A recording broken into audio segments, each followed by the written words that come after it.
اس صوبے کے وزیر اعلیٰ کو یہ اعزاز حاصل ہے کہ وہ پاکستان کے خفیہ ایجنسیوں کا نام لے کر بھی بری الذمہ ہے اور اقتدار کے مزے لوٹ رہا ہے کہ یہ تمہارے سیکٹر کمانڈر کا وزیر اعلیٰ ہے، یہ فوج کا وزیر اعلیٰ ہے، یہ اسٹیبلشمنٹ کا وزیر اعلیٰ ہے۔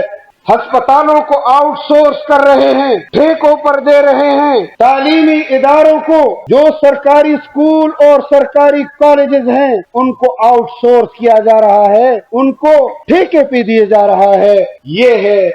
ان کی تبدیلی کی سیاست کہ یہ آنکھ مچولی کا کھیل آپ تو سمجھ گئے ہوں گے کہ جو ہمارے ساتھ پاکستان کی اسٹیبلشمنٹ اور پاکستان کے مقتدرہ کر رہی ہے، مظلوم بنا کر قوم کی ہمدردی ان کی طرف کر دی جاتی ہے، جذباتی نوجوانوں کو ان کے جذبات کو مشتعل کر کے ان کے ساتھ ہمدردی پیدا کرنے کی کوشش کی جاتی ہے۔ بے شرمی کی انتہا دیکھیں کہ آج اس صوبے کا وزیر اعلیٰ جو اپنے آپ کو ڈی آئی خان اور ٹانک کا نمائندہ کہتا ہے، ورلڈ بینک کے فلڈ افیکٹڈ منصوبوں کے اوپر اپنا نام لکھوا کر تختیاں لگا رہا ہے۔ تمہارے ایسے وزیر اعلیٰ شپ پر تمہیں شرم آنی چاہیے کہ تم خیراتی پیسوں سے قوم کے مشکلات کو دور کرنے کے لیے بین الاقوامی دنیا نے جو پیسے آپ کو دیے اس پر اپنی تختیاں لگا رہے۔ تمہیں